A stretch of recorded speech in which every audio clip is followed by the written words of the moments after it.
Artificial intelligence seemed to be the only thing making headlines in the last couple of years, but it's been a very different 2025. The headlines, of course, dominated by President Trump, tariffs, and trade. But that doesn't mean there's been a slowing of the pace of AI development.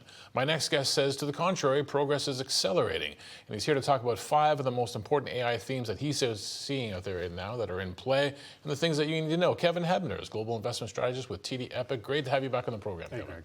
All right, so 5 themes. We're going to show the audience right off the hopper what 5 themes we are talking about, and then we'll take one each in turn. Physical AI, AI superpower, China, America's role in all this, agentic AI, and then open source. So here's the 5. Let's jump back into the future. Is physical. This is pretty fascinating because right now I still, with Micron's earnings today, feel like we're still in the story of the hardware play. Yeah. And so I think the main point of this paper that we just finished was the headlines have all been about Trump, tariffs, and trade, and Trump is sucking the oxygen out of the room everywhere. But beneath that, the key market driver is AI, much as it was last year and the year before. And there are a couple themes that we want to emphasize. The first one is on physical AI, and the saying, the future of AI is physical AI. It was the key theme of NVIDIA's conference in March. They have the big developer conference, and Jensen Huang, he used this to highlight, in particular, developments in autonomous vehicles, drones, robotics, and so forth. The chart that is up now looks at Waymo data. So Waymo is a division of Google, and we get public data from the Utility Commission there. It comes out quarterly, but you can see the number of drives that are autonomous in California has gone up 7x over the last year. So it's in the acceleration phase. And given the size of the TAM here, so the total addressable market, California has 40 million people, it could go up 7x next year, the year after that, the year after that. So there's enormous room to grow. And there's a number of interesting features from this chart. One is that the safety aspect of Waymo, these cars are about 80% less likely to have an accident than a car that has a person at the wheel. Really? That's interesting.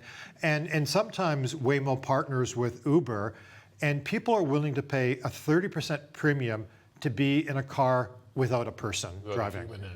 And it's really counterintuitive, isn't it? Yeah. But you don't have to chit chat. You can set the temperature what you want. You can play the music that you like. You can have a private call. But people actually seem to. And so the combination of safety, people's preferences, the technology is getting cheaper, the sensors, LiDAR, and so on, that this is in a real acceleration phase. All right, that's number 1. Number 2, AI superpower, China. It's a pretty big player in all this. What do you think about that? Yeah, I think this is the least surprising chart of 2025 that China has caught up. China has more software developers than any other country in the world, including the United States, has more engineers in school and more developers working, more AI patents filed. The universities are getting better and in many rankings rate higher than the US schools. So it's absolutely no surprise that in terms of AI research and also AI applications, including particular physical AI, that China has caught up in many areas, in fact, is ahead of the United States. The United States, though, just want to sit back and watch China beat them at this race. Your third theme is America's first strategy, time to build. Yes. What are we actually seeing in America in terms? Yeah, so for Trump, it's important, America first in AI. And so it's time to build, we have to win, viewing that there's some type of existential competition with China in AI, including the foundational models applications, but in particular, physical AI.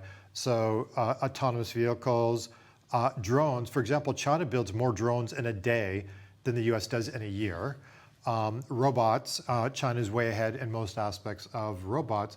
So Trump is doing a lot in terms of deregulation, in terms of tariffs to encourage home shoring and so forth, to make sure that the US keeps up with China in all areas of AI. Now, people just got familiar with artificial intelligence and the way that we've been framing over the past couple of years, but they've been hearing a new phrase, agentic AI. What is agentic AI, and why is this one of your major themes? Yeah, so the idea with agentic is we're the agent, we're in charge, it works for us. So AI is an agent. In particular, the agentic AI applications, they break a particular task, for example, plan a birthday party, plan a trip to Paris, into smaller and smaller units, each of which they can solve with some capability.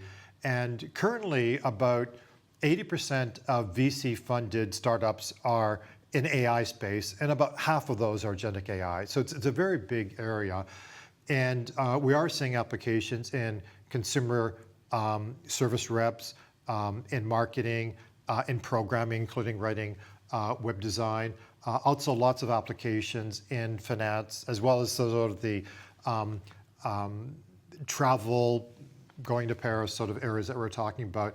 So many areas which agentic AI, it's still glitchy, clunky, there's lots of problems, but we see those improve over the next couple of years, and it'll soon become quite mainstream. How quick do we improve on that? Like, what is it? What is the factors of growth here in terms of AI learning how to do things better and building on its learning? So it's about 7x a year in terms of the rate of improvement. And so that is the length of time that AI can spend on a particular task on its own without human intervention.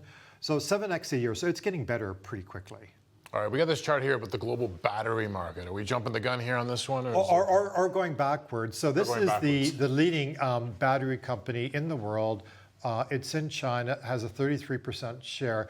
But this is to illustrate, some people think that China is behind in AI. It's not. Some people think China is uninvestable. And you have companies like CATL here, which has a very impressive return on invested capital relative to its cost of capital. It's a leader. It's a global champion. Great technology. BYD in the electric vehicle and autonomous vehicle space is similar. So these are really interesting companies that are worth a look by investors. So our view is a lot of Chinese companies are terrible capital allocators, and they're not really investable, but there are some global champions that are excellent capital allocators that do merit people's attention. All right, number 5, open source versus proprietary. I would think at this stage of the game with all these companies trying to like stake their flag in AI, open source wouldn't be a major theme, but you say it is. Yeah, and so this has been a real surprise over the last 12 to 18 months. Initially, it was all proprietary models, whether it's OpenAI's or Google's. And so people trying to have their own model and not sharing. But over the last 12 months, we've seen everybody jumping into open source. And open source means that you do have a lot more innovation, a lot more competition. So for example, if you want to build an AI app, what you do is you'd go to a company called Hugging Face, for example, in Brooklyn. They have a million different types of models and tools. So you go down there and you don't have to know how to write a line of code, and you can build an AI app. So this open source structure is very good for developers of apps and things going forward. But we've really moved in the last 12 to 18 months from a very closed proprietary system to something that's much more open. And even OpenAI, most of their recent models have been proprietary, but their next model, which will be a big leap, will be an open source model.